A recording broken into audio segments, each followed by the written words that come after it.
né? Maranata, que, né, no dito popular significa, né, vem Jesus, né? Ora vem Senhor Jesus.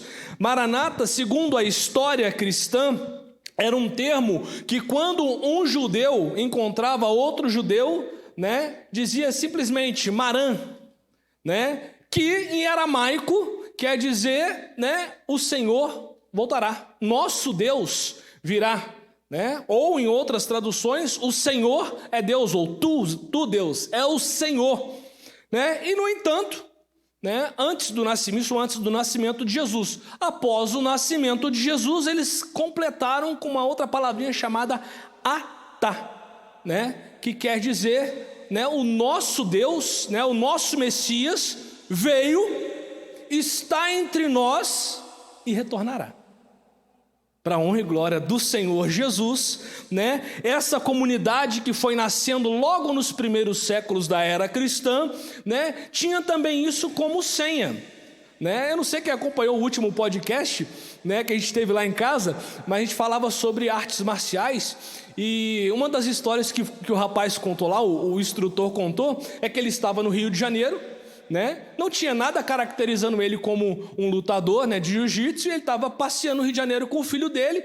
Vem um outro rapaz de encontro, simplesmente olhou para ele, eles olharam para o rapaz e falaram: os, para quem não sabe, é uma saudação, né, a quem está, né, nas artes marciais. Então eles entenderam, né, que aquele rapaz também era praticante de algum tipo de arte marcial. E era nesse mesmo intuito, né, que as pessoas, né, faziam na época, né, logo após, né, Jesus voltar, saudando uns aos outros com esse termo: o nosso Deus veio, o nosso Messias veio, está aqui, mas retornará. Certo? A gente vê esse termo em duas passagens na Bíblia. A primeira, lá em Coríntios, 1 Coríntios 16, 22, ao final de um versículo, né? E depois, novamente, lá em Apocalipse, né, 22, no versículo 20, também com o mesmo teor, né? Logo antes de falarem, né, nesse termo, vem uma advertência. Né? Na carta de Paulo, ele diz que se alguém não ama ao Senhor, seja anátema, ou seja, perdeu a bênção, seja amaldiçoado. E logo em seguida ele fala: Maranata, vem Senhor Jesus. Né? Na carta, na epístola, né? Perdão, no livro de Apocalipse, né? No versículo 20, né? No finalzinho, ele diz, né, que escreve todas as coisas, né? E ao final João diz: amém, Maranata, o Senhor vem. Nós estamos às vésperas da volta de Jesus. Muitos sinais estão se apresentando no mundo, muitas guerras e rumores de guerras. Mas essas duas passagens, né, escritas através de homens de Deus, nos dão dois alertas. Primeiro, que o Senhor Jesus vem, aquele que diz, né, que escreveu todas as coisas, diz que em breve voltará. E o segundo, através de Paulo, fala: quem não ama o Senhor está fora da bênção. E aqui nós temos três comportamentos de quem não ama Deus, mas ainda assim espera a volta do Senhor. Três comportamentos que nós podemos identificar na igreja moderna. Nós já vamos falar sobre modernidade, sobre secularização, mas três comportamentos de pessoas, tá, que estão esperando a volta de Deus, mas que são comportamentos de quem não ama o Senhor. E o primeiro texto que nós vamos abrir é Hebreus 12, do versículo 1 até o versículo 2. Uma outra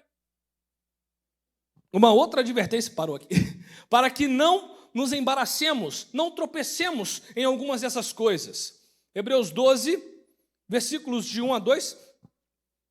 Pode colocar aí? Eu não sei se vai. Tem a NVI aí? Tem?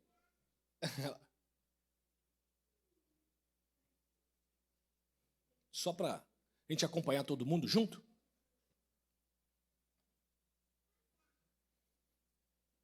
Hebreus 12, do 1 até o 2. Ele vem, isso aí, ó.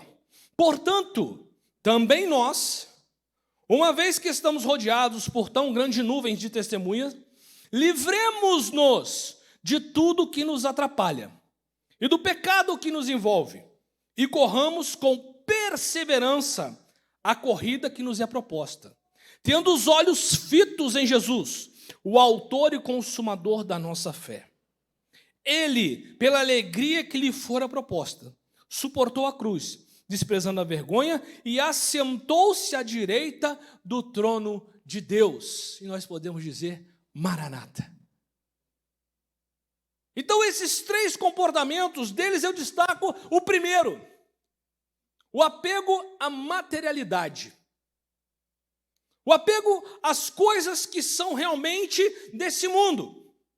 Riqueza, ela é boa. Não é pecado você ser rico. Não há nada de errado em você ter muito dinheiro. Existem pessoas com um talento para ganhar dinheiro e muito dinheiro, e não há nada de mal nisso. Porém, o amor ao dinheiro é a causa de todos os prejuízos. Por um lado você ganha, por outro você perde. Por um lado você tem, inúmeras coisas à sua disposição, mas por outro há um vazio tão grande na sua alma, porque o dinheiro não pode comprar a sua salvação. O dinheiro não pode comprar amor. O dinheiro não pode lhe comprar a paz. O dinheiro, ele é a problemática que quando o nosso salário passa a ser o soberano das nossas vidas, ele nos torna de senhores, a presas. Ele controla a nossa vida e está levando as pessoas a viverem uma vida miserável no âmbito psicoemocional, o apego a esse Deus Mamon. O salmista, na parte B do Salmo 12, versículo 10 diz: se as suas riquezas aumentam, não ponham nelas o coração.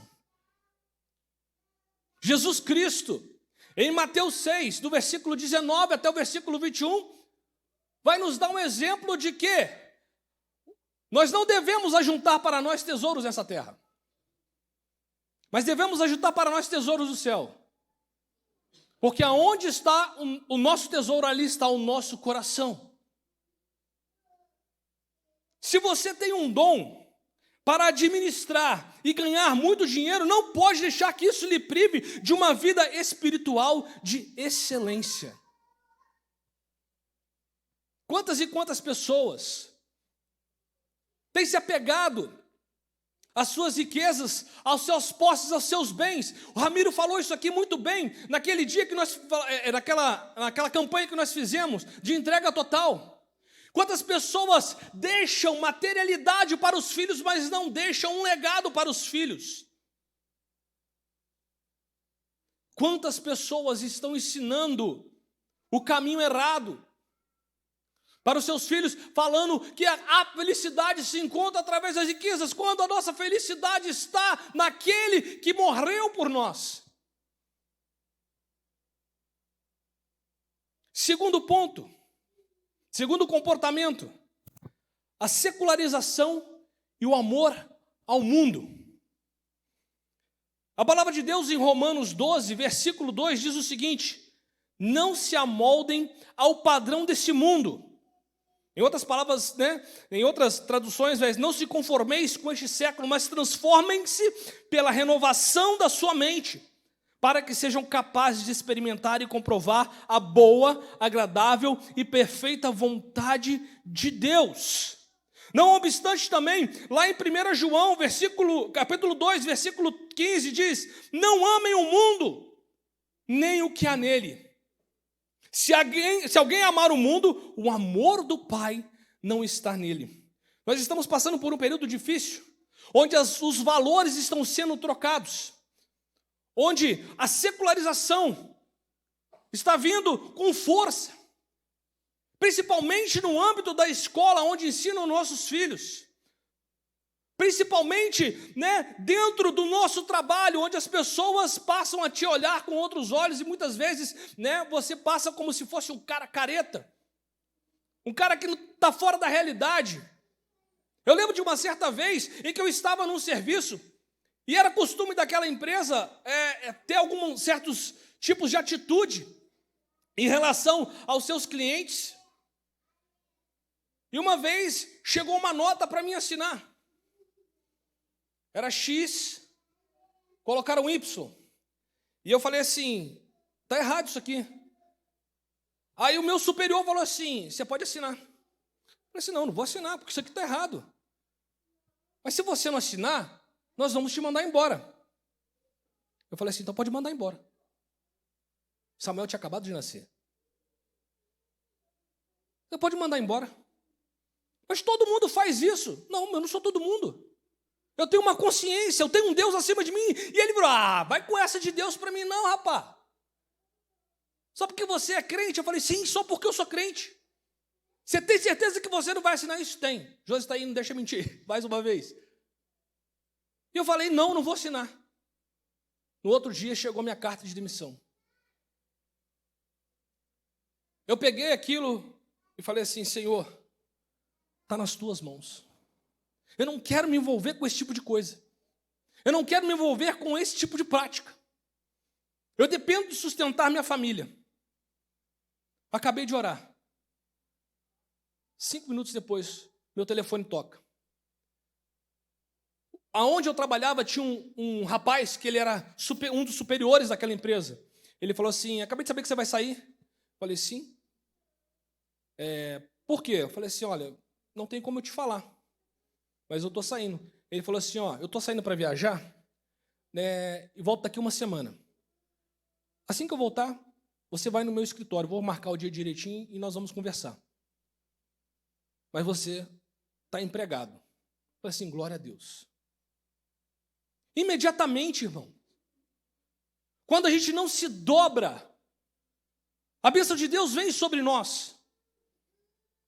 A secularização é um sistema que é contrário à vontade de Deus. Não era vontade de Deus para a minha vida que eu fizesse como outros faziam. Secularizado é aquele que aceita as propostas desse mundo e, não obstante, ama e vive na prática do pecado. Quando eu falo que ama e vive na prática do pecado, eu estou me referindo que o pecado na vida dessa pessoa não é um acidente de percurso, porque na vida do crente é um acidente de percurso. Mas a pessoa secularizada, ela ama a prática do pecado.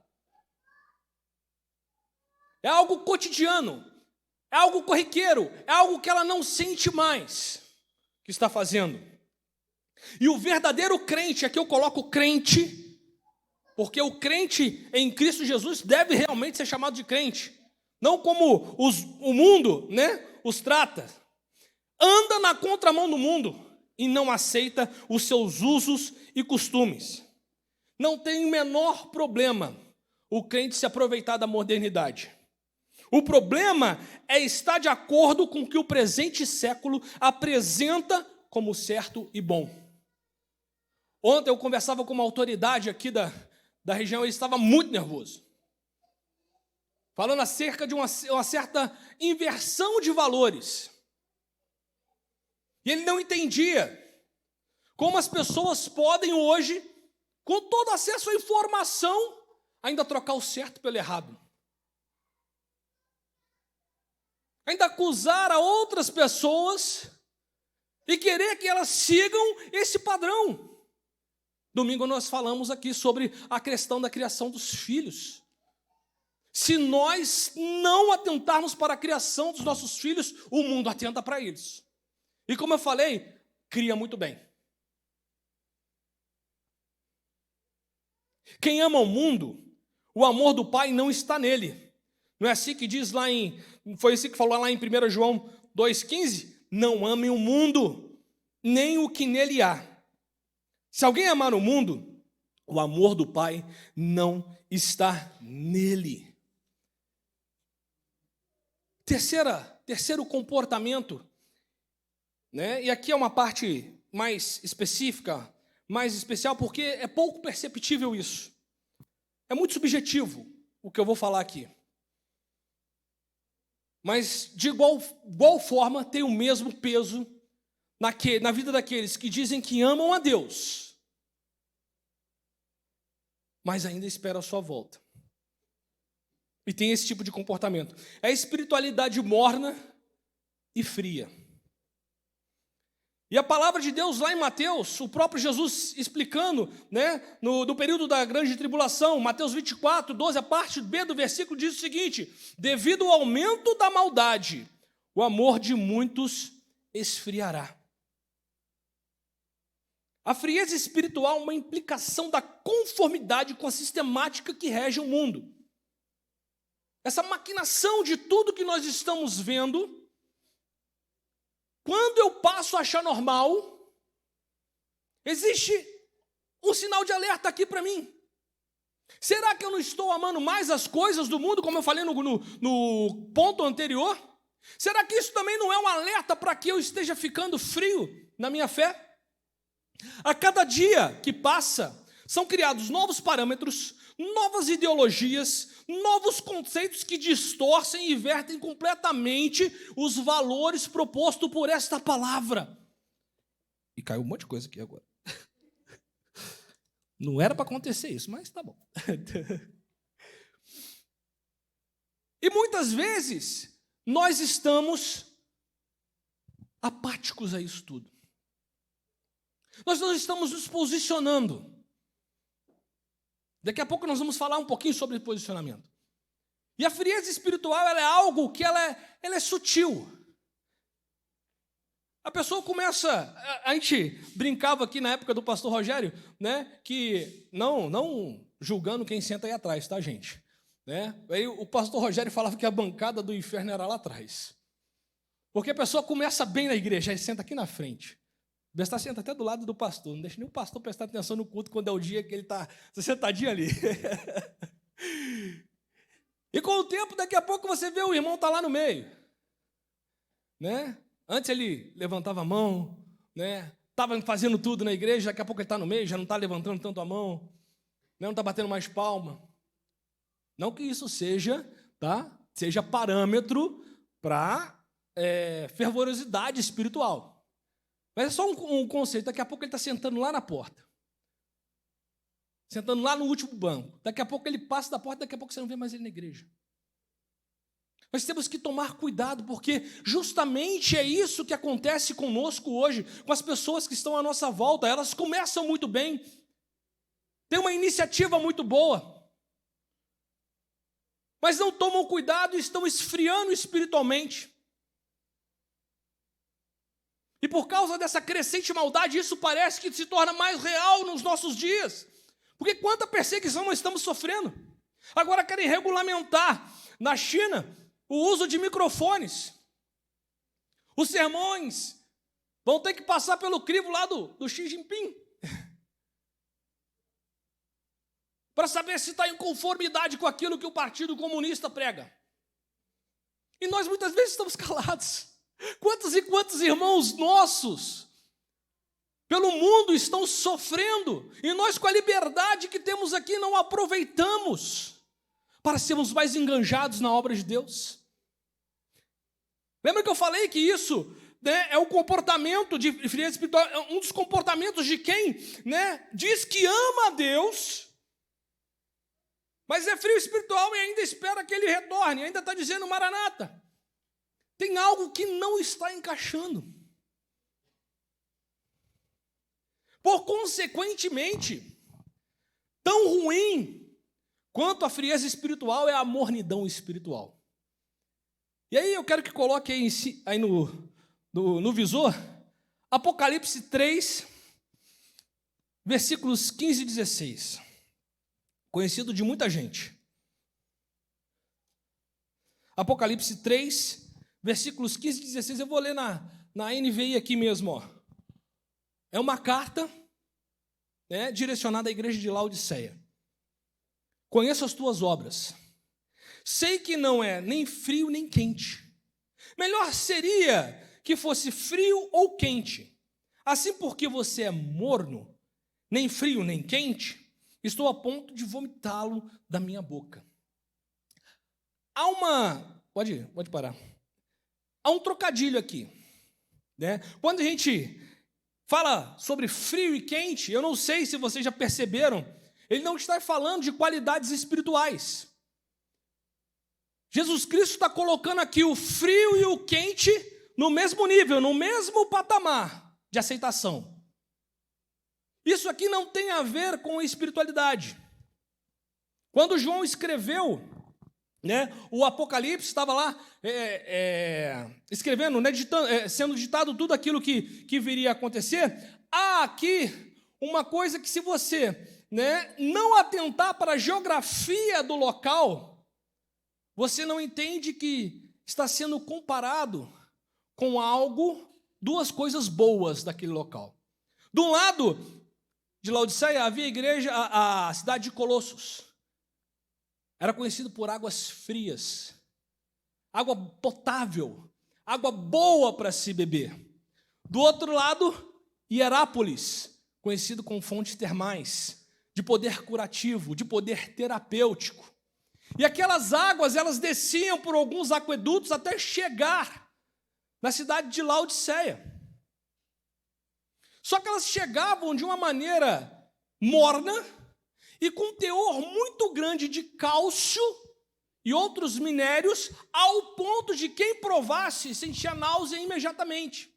A quem não tivesse acostumado com aquilo, sentia, né, a ânsia. É nesse sentido que Jesus está falando. Ele não está falando para você ser frio, ele não está falando que é ruim você ser frio ou quente no sentido espiritual. Tanto um quanto o outro são parâmetros de boa conduta. Muitos crentes estão vivendo apenas de aparências, estão mornos, não curam, não têm propriedades curativas e nem terapêuticas, e muito menos de saciar a sede um do outro. E em contraste com aquilo que cantamos aqui, né, a sequidão não os torna sedentos. Você lembra que a gente cantou Preciso de Ti? Como terra seca, preciso de Ti. Ao contrário disso, a sequidão dessas pessoas, a vida morna, a vida árida dessas pessoas, não os trazem para perto de Deus. É igual aquela história, né, do crente que tem o pé na igreja e o pé no mundo, é o crente Raimundo. É desse tipo de pessoa que não sabe ainda o que quer, que a Bíblia está falando. E, infelizmente, muitos que se tornaram frios e mornos espirituais, estão prestes a entrar em colapso, mas preferem a mornidão e preferem o estar ao ponto de náusea do que mudar. Uma igreja morna não traz nem cura e nem refrigério. Consequentemente, uma pessoa morna não traz nem cura e nem refrigério. E para a gente concluir aqui, eu quero deixar alguma lista de algumas coisas que, se você ama a Deus, se você é uma igreja que realmente ama o Senhor, nós devemos ser, tanto você quanto eu. Devemos ser uma igreja que olha para a cruz e sabe o seu lugar. Devemos ser pessoas, uma igreja que conhece a sua identidade em Cristo. Uma igreja que não é apegada a materialidades, como nós falamos. Uma igreja que se posiciona todos os dias contra o pecado. Uma igreja que ama, acolhe e direciona o pecador para a luz, para Cristo. Devemos ser uma igreja que não se conforma com este século e com este mundo, mas transforma esse mundo através da palavra de Deus. Nós devemos ser uma igreja avivada, uma igreja que ora, uma igreja que se movimenta, uma igreja que evangeliza, uma igreja que faz o reino de Deus avançar, uma igreja que se quebranta na presença de Deus. Nós devemos ser uma igreja que não olha para o relógio para saber se o culto está acabando, mas que conta as horas, os minutos e os segundos para estar na presença de Deus. Devemos ser uma igreja que não tem medo de ser terapêutica e curadora. E também devemos ser uma igreja de águas refrescantes para que todos aqueles que chegam por essas portas sedentos sejam saciados. Devemos ser uma igreja que quer estar cheia do Espírito Santo e que anseia mais do que tudo a santificação. Porque segundo Hebreus 12:14, sem ela e a paz com todos, ninguém verá a Deus. Que igreja você é nessa noite? Que igreja você quer ser? Que tipo de pessoa você quer ser no reino de Deus? Porque é esta igreja que Jesus Cristo vem buscar. É essa igreja que Ele espera que diga: Maranata, vem Senhor Jesus.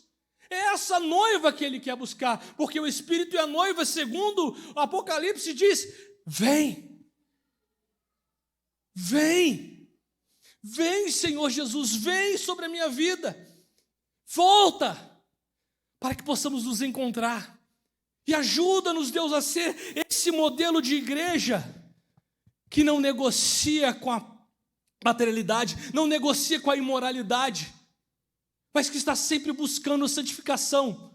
E lembra que eu falei aqui outro dia, frieza, avivamento não tem nada a ver com dons de profecia, falar em línguas, falar em outras coisas. O crente que pula não tem nada a ver com isso. Avivamento tem a ver com a sua atitude de querer mais do que tudo a volta de Jesus, e mais do que tudo, anunciar ao mundo que o reino dele é para sempre, é de eternidade em eternidade. Cadê a nova geração? Queria que você se colocasse em pé nessa hora. Vamos orar? Quantos minutos?